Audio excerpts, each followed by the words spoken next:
buat Tuhan. Tos kiri kanan saudara katakan selamat memasuki bulan Maret.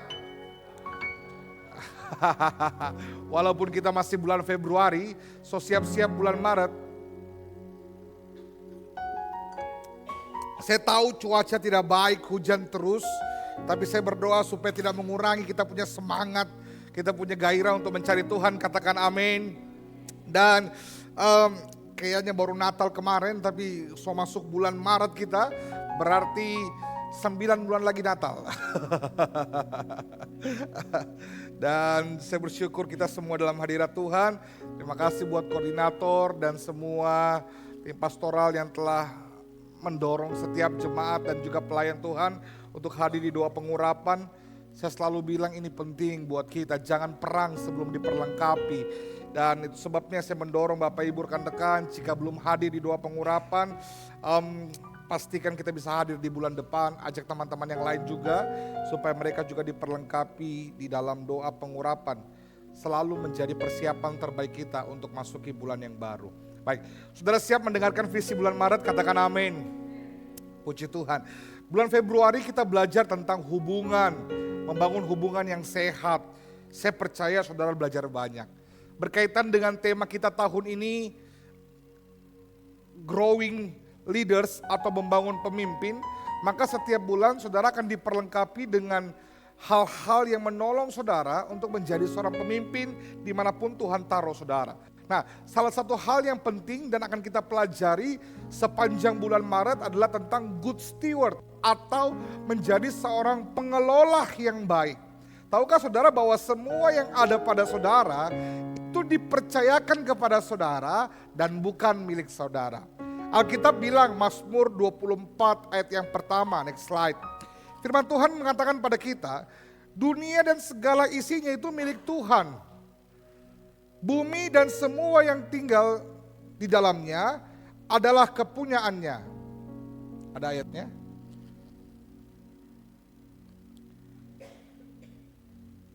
Baik.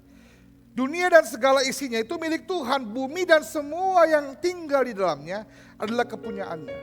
Kita tahu sama-sama bahwa semua yang ada di dunia ini adalah milik Tuhan. Bukan milik kita. Kita hanya dipercayakan untuk mengelolanya.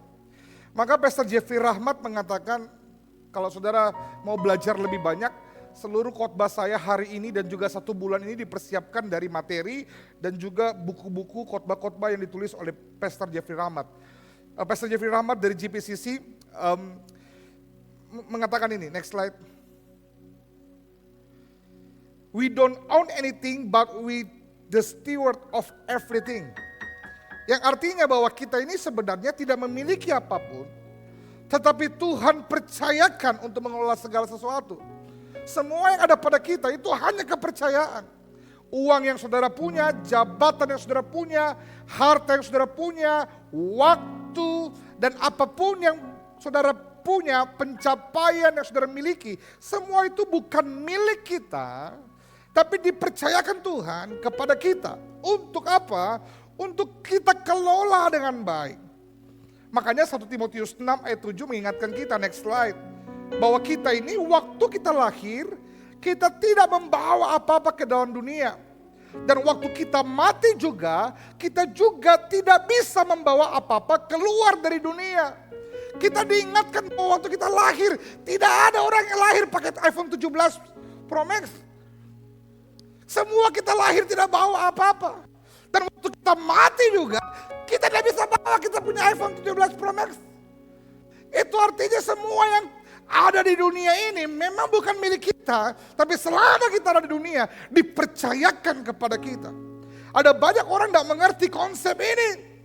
Sehingga mereka berpikir bahwa semua pekerjaan dan usaha mereka adalah milik mereka dan mereka berhak untuk mempertahankannya sedemikian rupa. Itu sebabnya kalau Tuhan ambil daripadanya, kemudian ada banyak orang menjadi kecewa, marah, lalu meninggalkan Tuhan. Prinsip pengelolaan itu adalah seperti ini. Saya sudah pernah bagi buat saudara.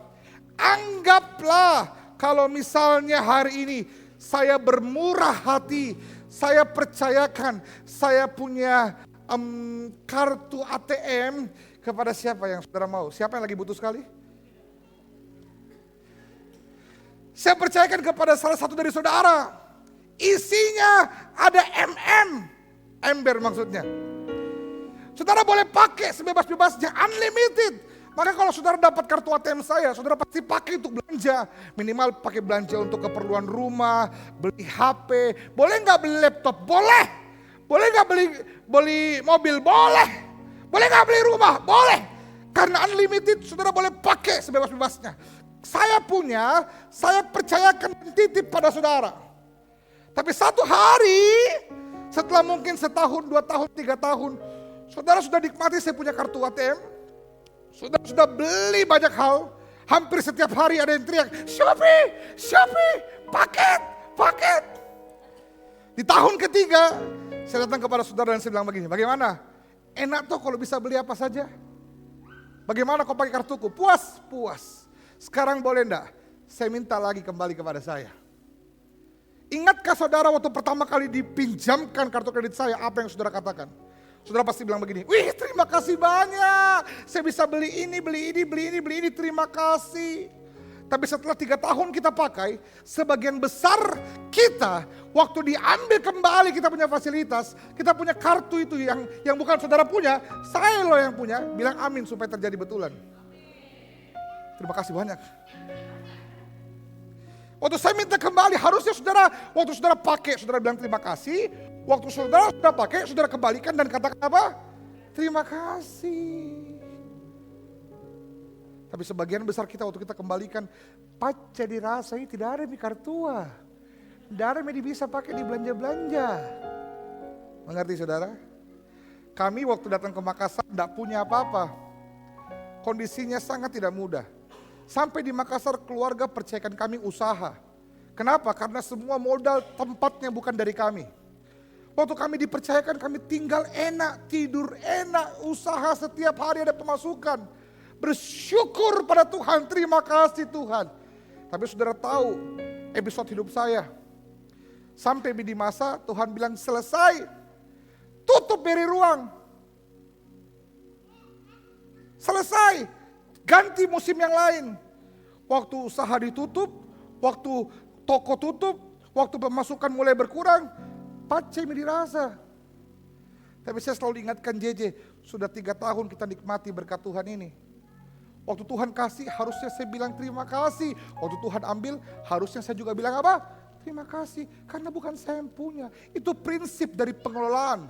Bahwa semua yang saudara punya itu hanya dipercayakan kepada saudara yang mengerti, katakan amin. Itu sebabnya sederhananya apa itu stewardship atau tata kelola.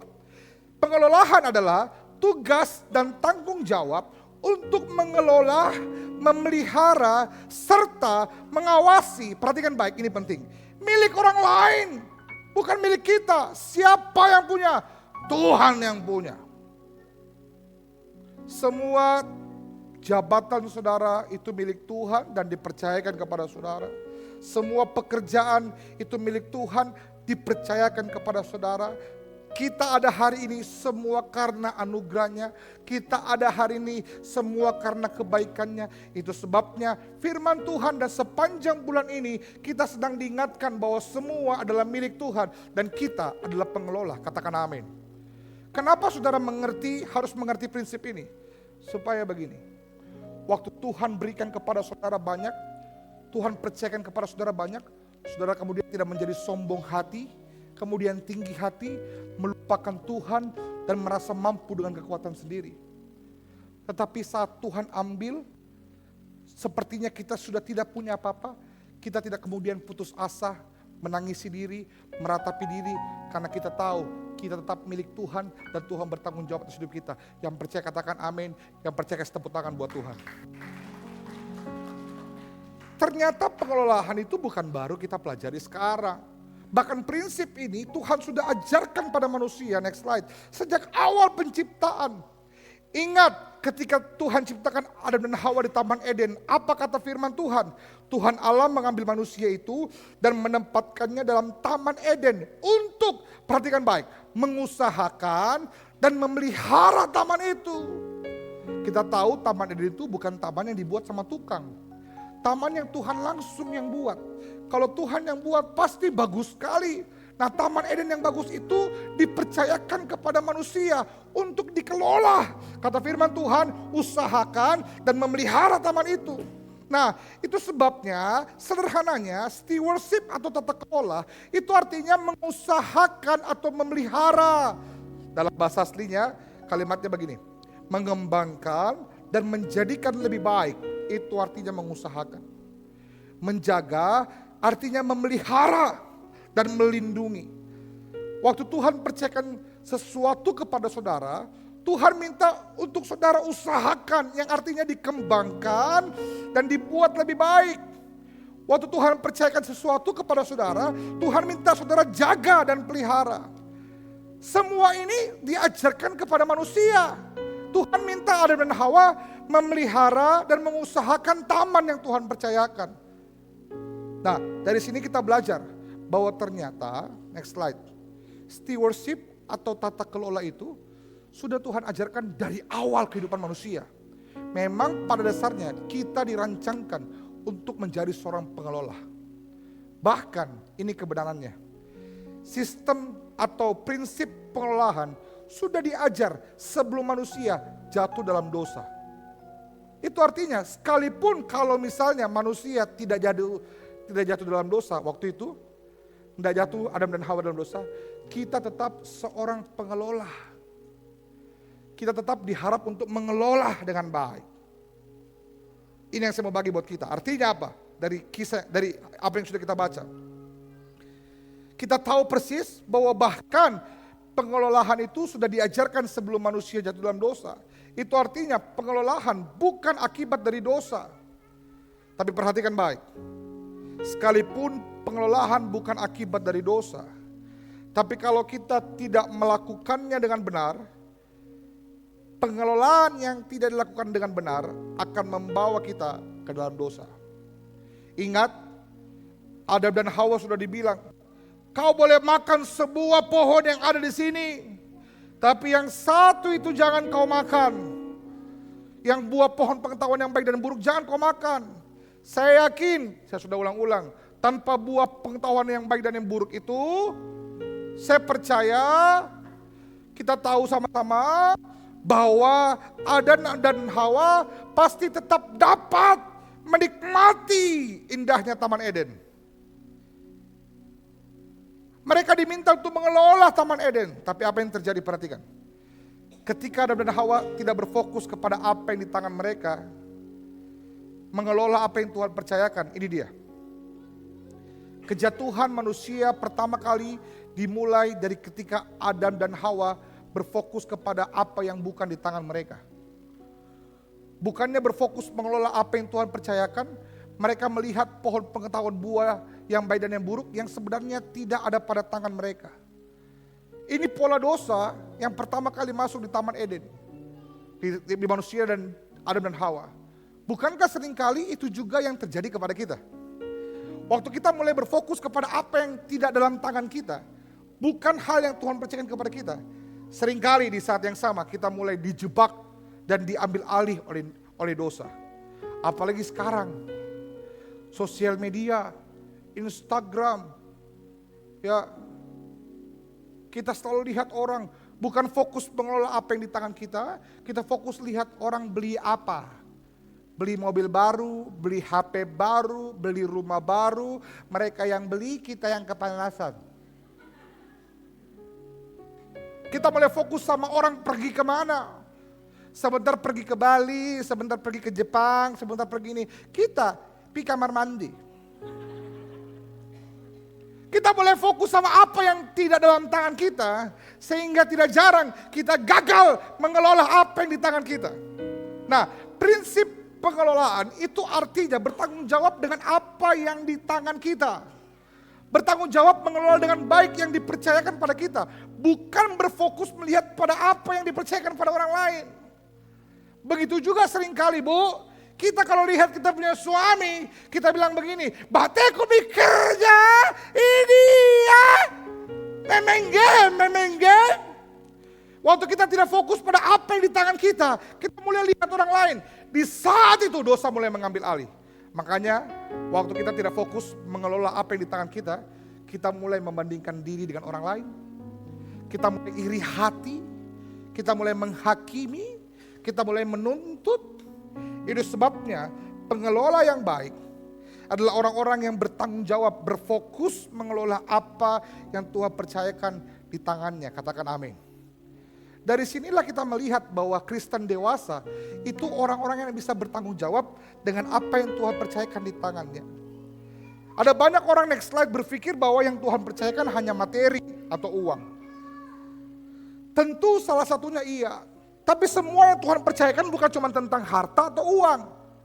Saudara harus mengelola bukan cuma tentang uang atau harta, tapi waktu juga adalah sesuatu yang harus kita kelola. Talenta harus dikelola. Bagaimana cara saudara menggunakan waktu saudara? Bagaimana cara saudara menggunakan talenta yang Tuhan percayakan kepada saudara?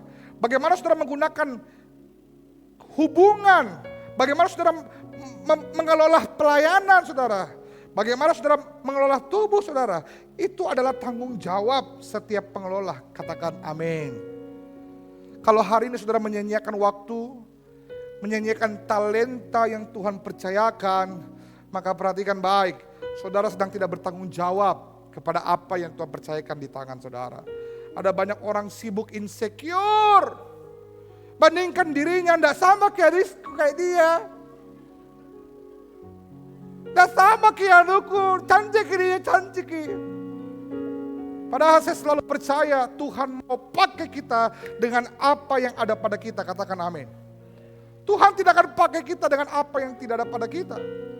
Itu sebabnya ada yang bilang begini, saya cuma bisa melayani jadi aserji. Apa yang salah dari kalimat itu? Yang salah adalah cuma dan ji. Dia pikir asar lebih rendah dari worship leader.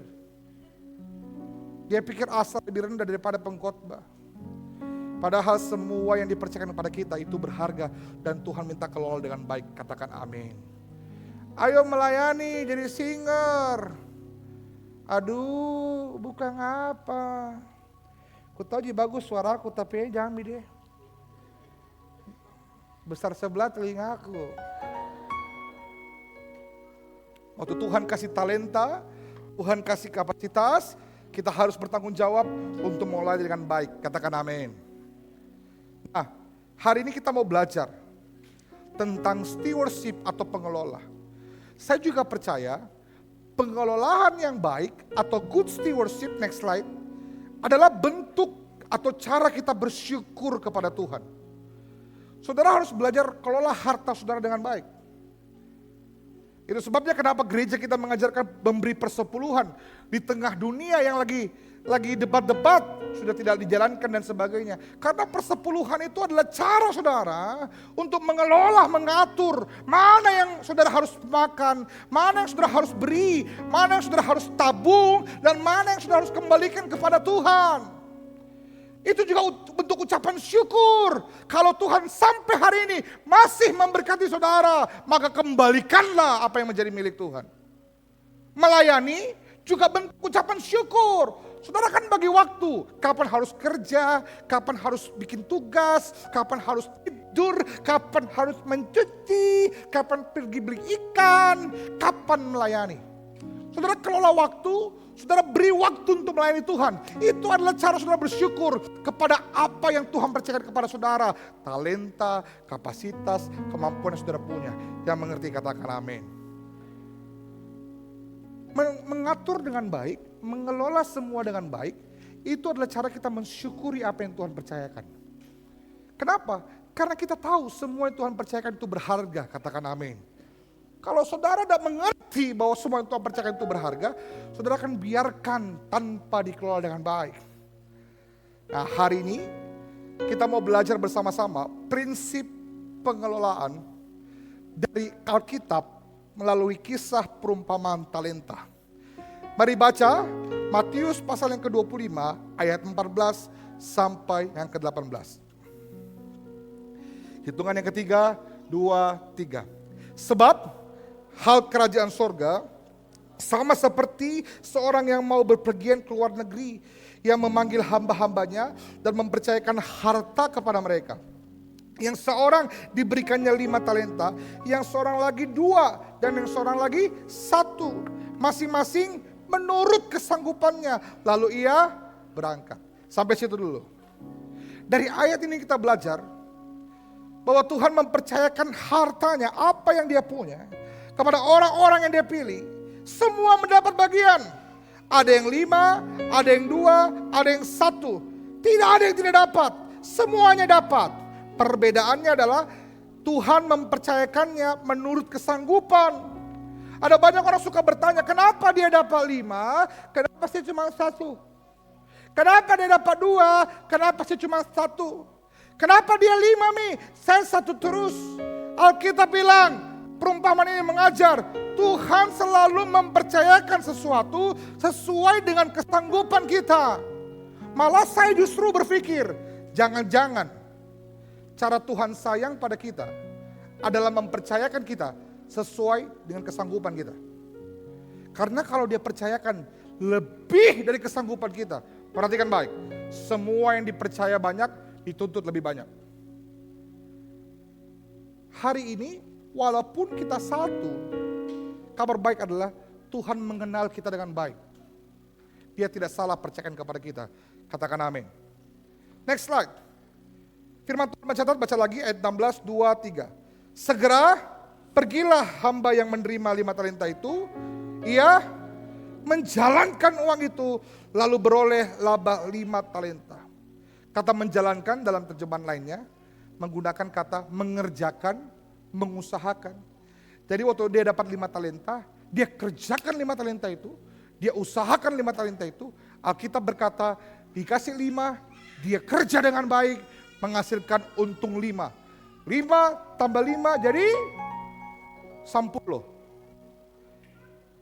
Ayat 17, 2, 3. Hamba yang menerima 2 talenta itu pun berbuat demikian. Itu artinya bukan cuma yang 5 yang menjalankan, yang 2 juga menjalankan. Dan berlaba 2 talenta. Ayat 18 sama-sama 2, 3. Tetapi hamba yang menerima 1 talenta itu pergi dan menggali lubang. Kita sudah sering dengar firman Tuhan ini. Ada yang dapat 5, ada yang dapat 2, ada yang dapat 1. Tapi kalimat yang penting yang harus kita perhatikan adalah orang yang dapat 5 dan yang dapat 2 itu menggunakan kata ini, menjalankan.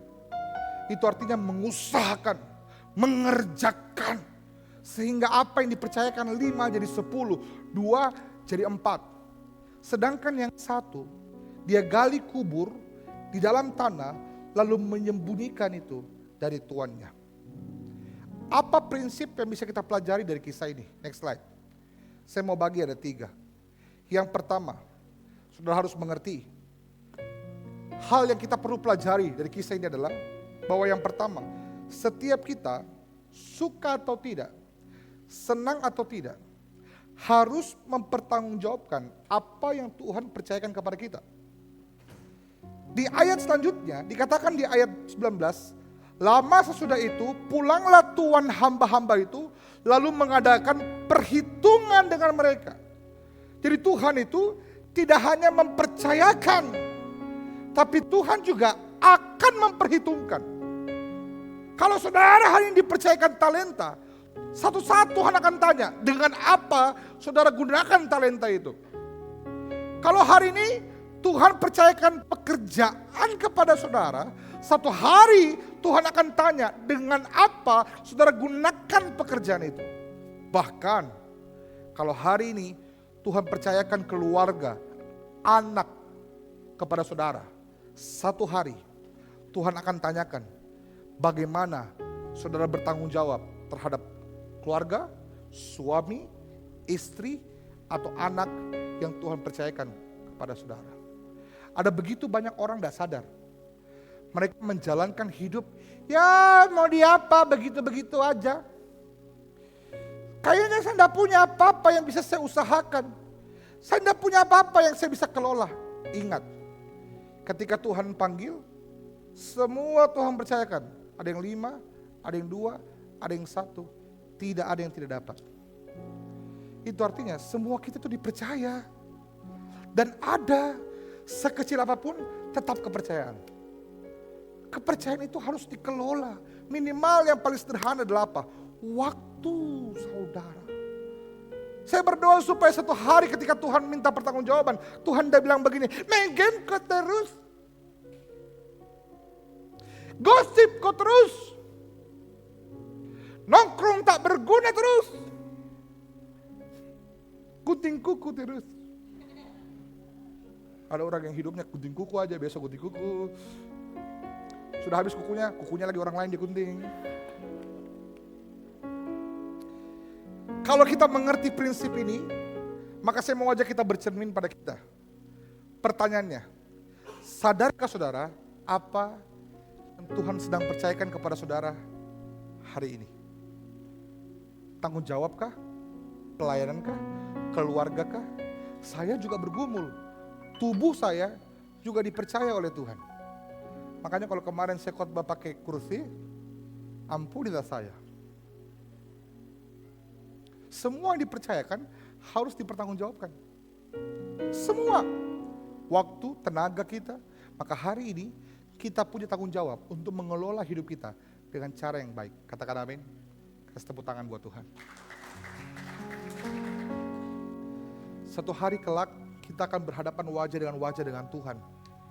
Dan saya berdoa, saudara datang dengan kebanggaan dan keyakinan, Tuhan, 5 yang kau berikan kepadaku, aku kerjakan dengan sungguh dan aku memperoleh 5 laba.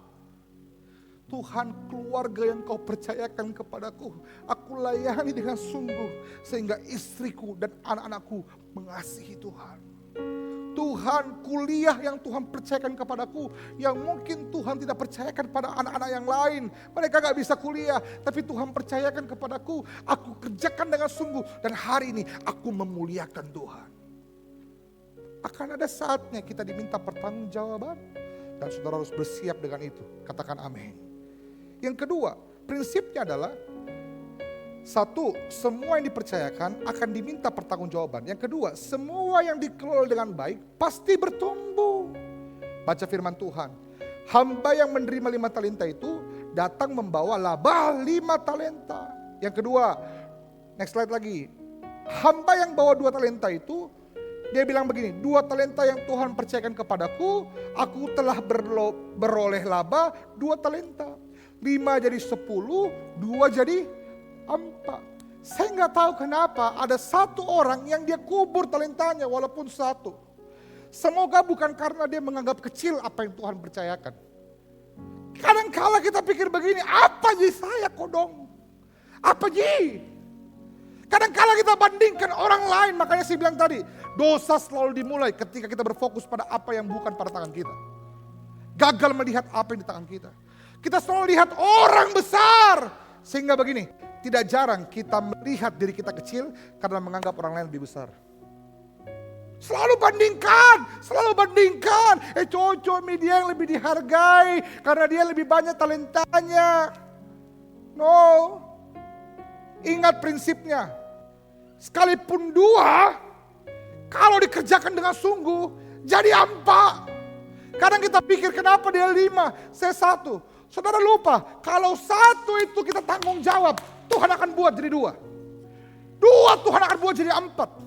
4 Tuhan buat jadi 8. 8 jadi 16. Terus. 4 kali 4 berapa? Just simple.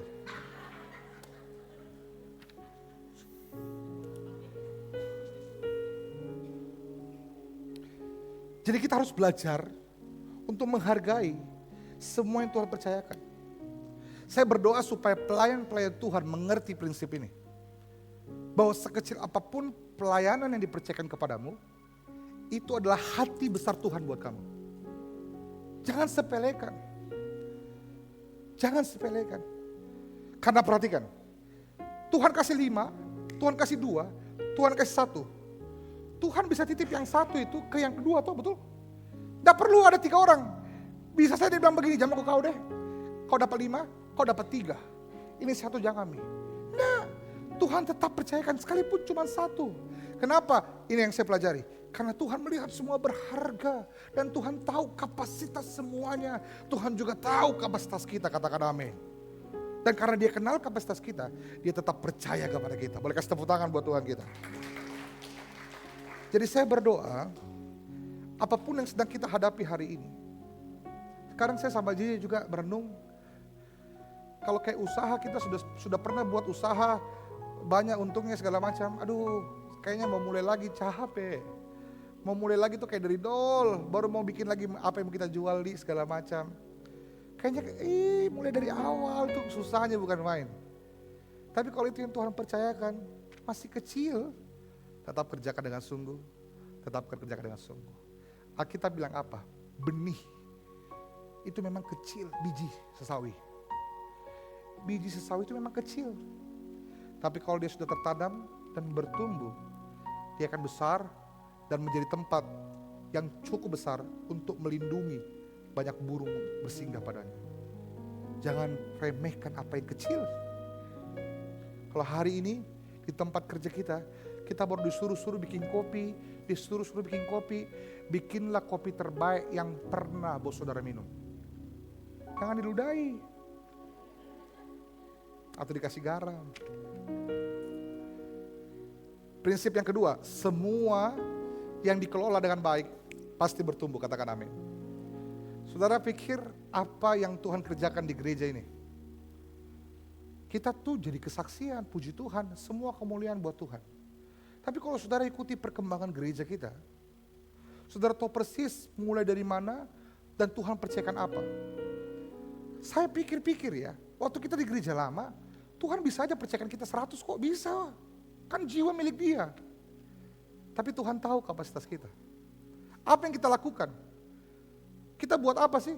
Kita perbaiki setiap hari demi hari, betul? Makanya kenapa kita bikin raker, kita meeting, kita perbaiki kecil-kecil, detail-detail. Kita coba kelola dengan baik. Waktu kita mulai rapikan pengelolaan, kita kelola dengan baik. Perhatikan, saudara saksikan bagaimana Tuhan mempercayakan jiwa kepada kita. Prinsipnya bukan Tuhan tidak peduli, bukan Tuhan tidak percaya. Tuhan sedang mempersiapkan, katakan amin. Gampang sekali kalau Dia mau beri yang banyak buat kita. Tapi jangan sampai apa yang Dia beri justru melukai kita kalau kita tidak siap. Itu sebabnya kerjakan dengan sungguh. Kecil, bertanggung jawab, pasti bertumbuh. Kasih tepuk tangan buat Tuhan. Tapi jangan lupa, prinsip yang ketiga adalah begini.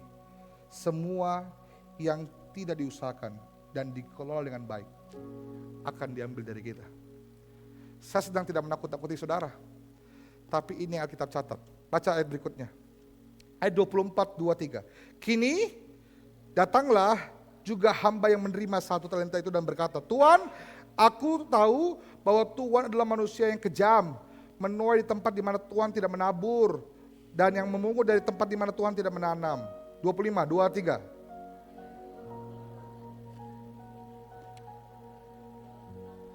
Ini terimalah punya Tuhan. Dia kembalikan Saudara perhatikan baik ya.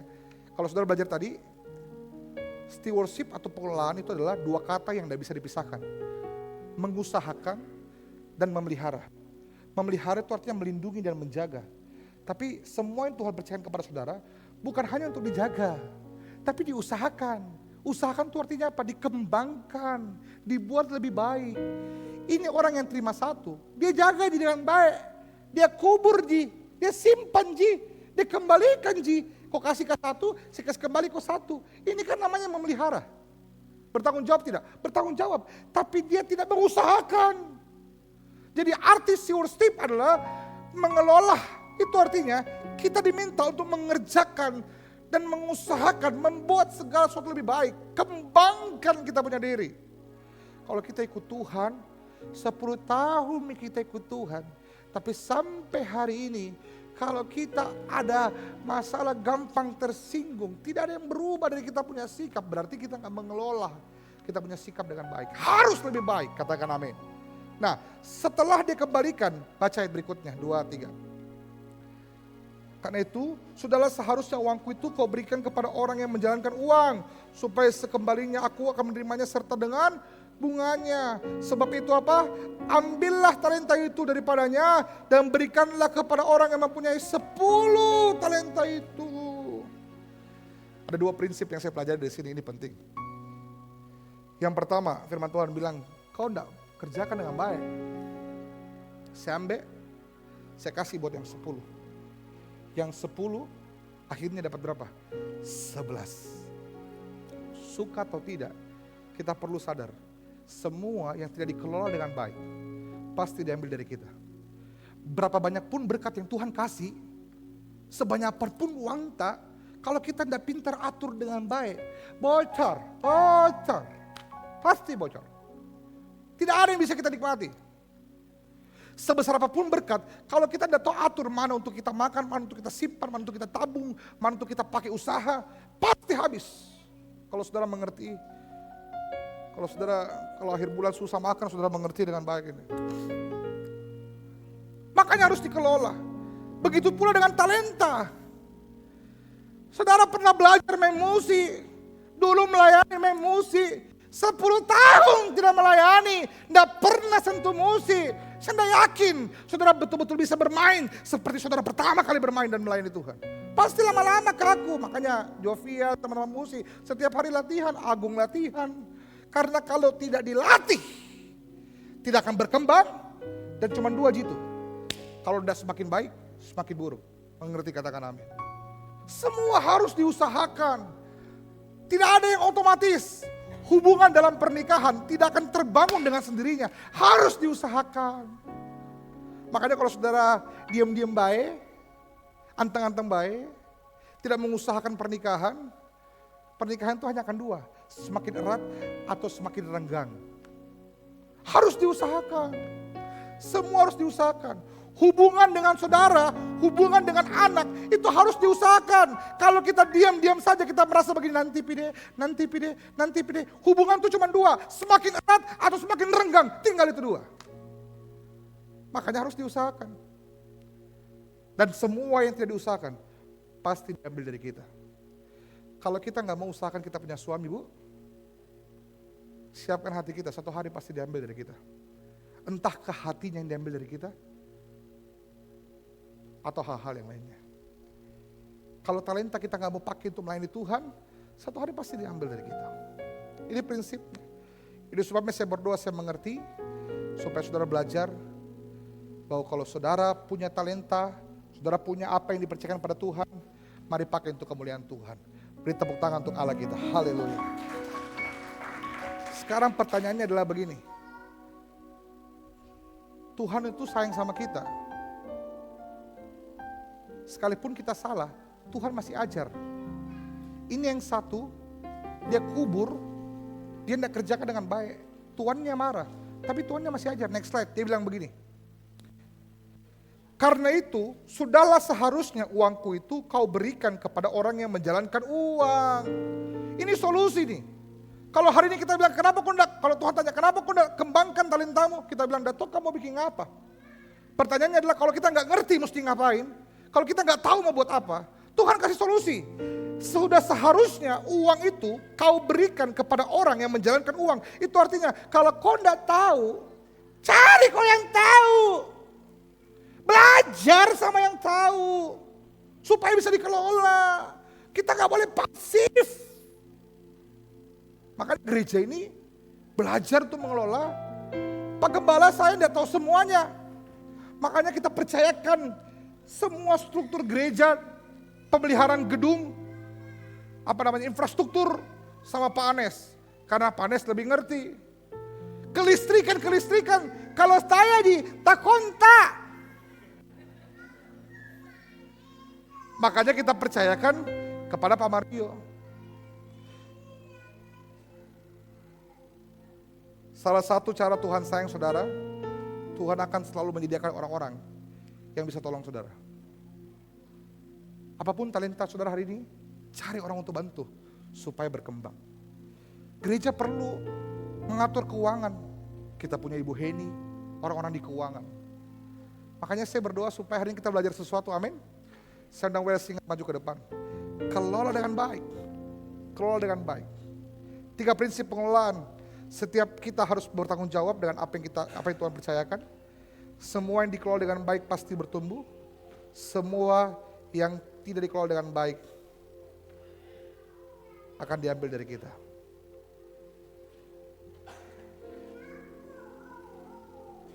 Boleh tampil langsung slide terakhir saya, slide terakhir. Slide terakhir. 1 bulan ke depan, kita akan belajar bersama-sama. Ada 5 minggu tentang bagaimana menjadi pengelola yang baik. Saudara akan belajar tentang mengelola waktu dengan bijaksana, mengelola talenta dan karunia, mengelola keuangan dengan bijaksana, panggilan dan kepercayaan. Pelayanan baik enggak? Baik, tapi harus dikelola dengan baik. Pelayanan yang tidak dikelola pasti melukai. Yang kelima, bagaimana hidup sebagai pengelola bukan pemilik. Beri tepuk tangan buat Tuhan. Saya undang kita berdiri.